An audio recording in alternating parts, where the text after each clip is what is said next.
This week we're going to help you trim your social media fat.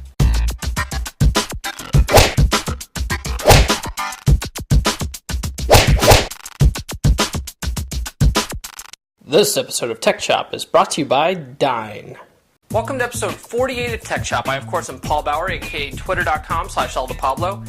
This week, we're getting back to normal. The last two episodes were rather politically driven, and I know most of you watch the show for tech, not for crazy stuff that our government does.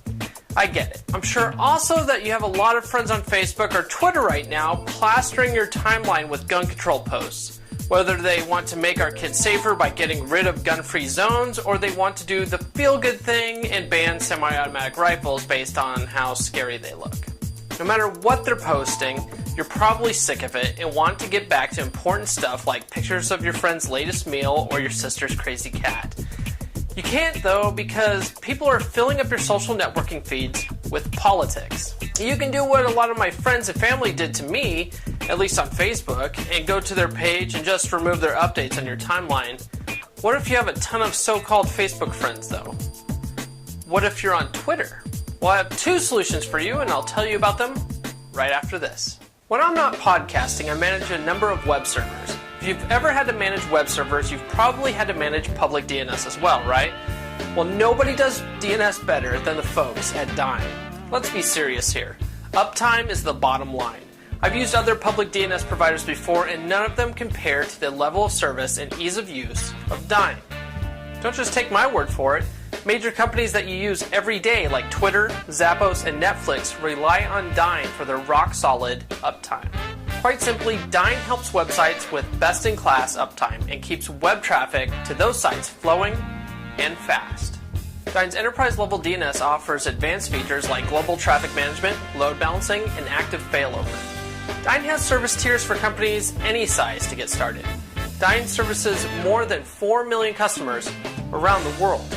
Stop taking chances with uptime and start talking to Dyn about best-in-class managed DNS. Get faster DNS lookups by using Dyn for DNS. Visit dyn.com/podcast30, fill out the contact form, or start shopping right away and save 30% by using promo code podcast30 at checkout. Again, visit dyn.com/podcast30. In the beginning of the show, I said I would tell you how you can clean up the junk in your newsfeed on Facebook or on Twitter by basically mass unfriending or unfollowing people. We're going to start off with Twitter because it's the easiest. The tool I've been using forever is Twit Cleaner. They analyze the people you follow, find time wasters, spammers, bots, the boring people, etc., creates a detailed report, helps you clear up the background noise, helps you improve your own Twitter presence, helps you focus your time and energy. Oh, and the best part, they find those who aren't following you back. So now we move on to the slightly harder one, mass unfriending people on Facebook. Facebook doesn't make this easy on you, but not to fear, developers are here. What you need are Google Chrome or Mozilla Firefox. You need to install TamperMonkey if you're using Chrome or GreaseMonkey if you're using Firefox. You then need to install the Delete Facebook Friends GreaseMonkey script from the link below. Armed with that, you need to go to your friends list by browsing to the link below. Be sure to replace your name with your Facebook username. Once there, you'll see that the GreaseMonkey script adds a checkbox next to each of your friends' names. You can check the box of the people you wish to unfriend, then click on the handy-dandy Delete Selected Friends button. Easy. I did this once last year because I was friends with a bunch of people that I knew growing up that I never really got along with then and could really care less what they're doing now. I'm sure the feeling's mutual.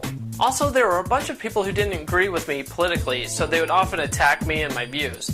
Life's too short to deal with those people, I think, so I dropped them too. Likewise, if someone feels like my posts are annoying, I often encourage them to remove me from their friends list.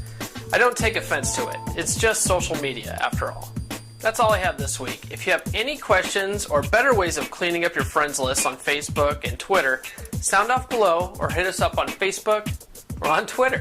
Be sure to like, fave, subscribe, and we'll see you next time right here on Tech Shop.